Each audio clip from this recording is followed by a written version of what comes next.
Друзі, всім привіт! Сьогодні у нас два Silverem 6х30. Перший Silverem оцей із потертим колечком, це є 45-й рік, а нижній це 49-й рік. І я не хотів плодити багато відео по однакових біноклях, але мені видалося цікавим показати вам розвиток просвітлення. Пам'ятаємо, що 45-й рік це фактично самі перші просвітлення, 49-й вже технологія вийшла на хороший рівень. Можна бачити навіть, що відблиск у 45-го року сильніший, ніж 49-го, і тому в 45-го просвітлення трішечки слабше працює. Но, до речі, я це не помітив, і коли я робив огляд коробочки з Німеччини на ці біноклі, я сказав, що ці Silverem мають показувати однаково, але вони показують, що цікаво, не однаково. І саме тому, власне, я вирішив записати дане відео. Ось я зняв світлопропускання двох цих Silverem. Це в нас 45-й рік, це в нас 49-й рік. І бачимо по пропусканню 71, 77, 48% у 45-го року та 79, 84 та 58% у 49-го року. Тобто бачимо, що просвітлення 49-го року рівномірно, абсолютно у всіх точках краще, ніж 45-го. А також, що цікаво, що з 49-го року бінокль показав взагалі дуже гарні показники, в принципі, які можливі для одношарового покриття. Не секрет, що я обожнюю дані Silverem, вони набагато різкіші, ніж 8-кратні дельтрінтами.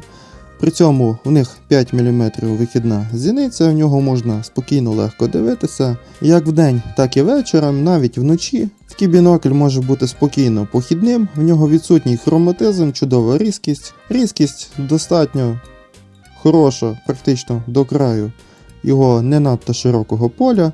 При цьому даний бінокль дуже легенький. Важить він близько 400 грам. Магнієвий корпус. Дані Silverem ще є ранніми, тобто 45-49 рік. Зроблені вони просто перфектно, всі точності топові. Я в кінці відео, мабуть, вставлю вам кілька прикладів точності виготовлення даних біноклів. Ну, це просто ювелірний виріб. При цьому ювелірний виріб старий, вінтажний, яким можна користуватись навіть зараз. Прошу, 417 грам.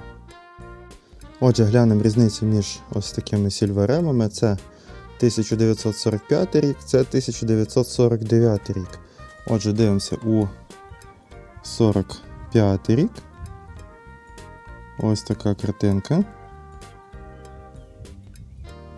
Бінокль теплий, на диво для цейса. Ну, різкість хороша. Різкість до краю, в принципі, теж тримається досить гарно. Такий собі міні-біноктем. Той же окуляр Кельнера, тільки мініатюрний і 400-грамовий бінокль. Поклав в кишеню і пішов.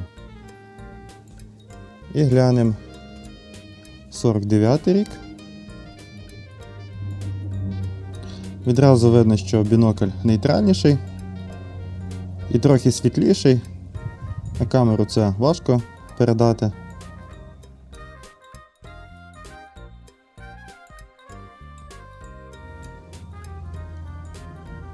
Ну і контраст у нього трохи кращий. Так, саме цікаве, різкість в центрі поля, 45 рік. Отже, ось бінокль 45-го року. Це далеко не всіми любимий дельтрінтим, де постійно є якийсь софт. Тут досить хороша, впевнена різкість.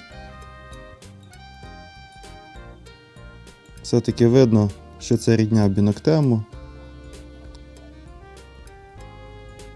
Хоч кратність і 6, але зображення дуже хороше. Повторюсь, це 45-й рік.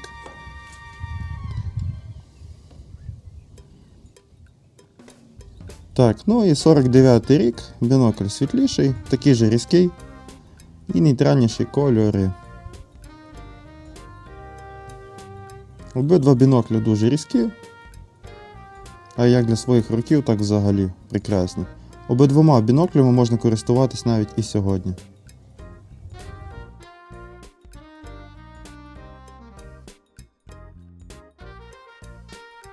Глянемо на далеку відстань, це є 45-й рік Silverem.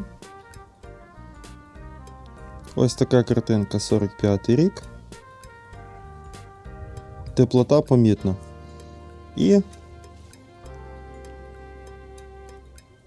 І 49-й рік. Повністю нейтральний бінокль. Ну, наскільки це можливо, і з одношаровим просвітленням, звісно ж.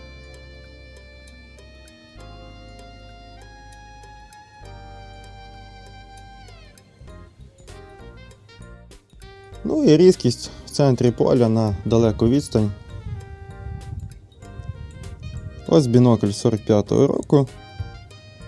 Видно чудово. Кольорова сепарація також чудова. Так, відтінки неба дещо провалені, оскільки бінокль помітно теплить. Но загалом бінокль все одно приємно дивитися, оскільки хороша різкість, контраст, мікроконтраст. Приємно, легко. Вихідна зіниця в 5 мм, а не в 3,75. Хороший приємний бінокль старої школи. Можна навіть оком водити по полю.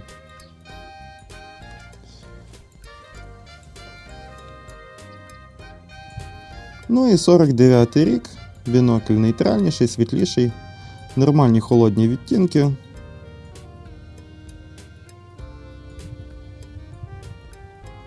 Картинка теж пречудова, я вважаю. Як на свої руки. Перфектний кишеньковий бінокль. Повторюсь, 400 грам.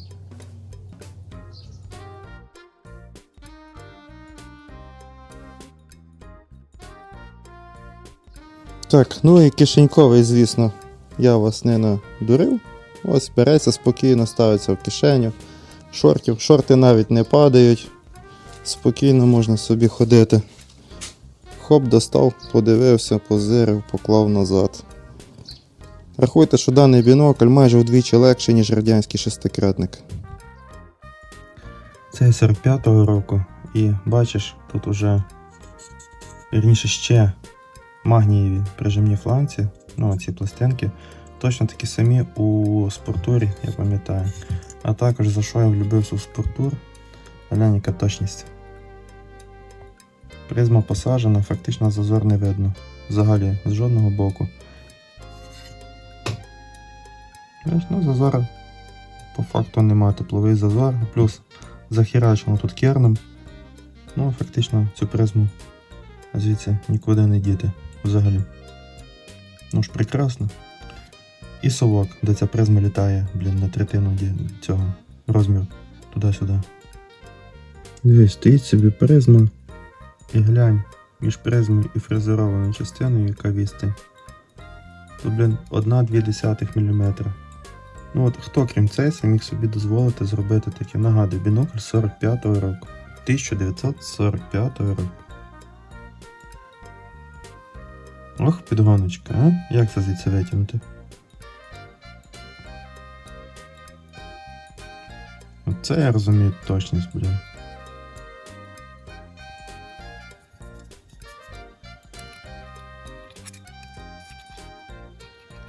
Наскільки мертво стоїть призма. І в той же час її, якщо підняти, вона піднімається. І ставити навіть не так просто, от все, її закусило, треба ідеально рівно вставляти. О, впало.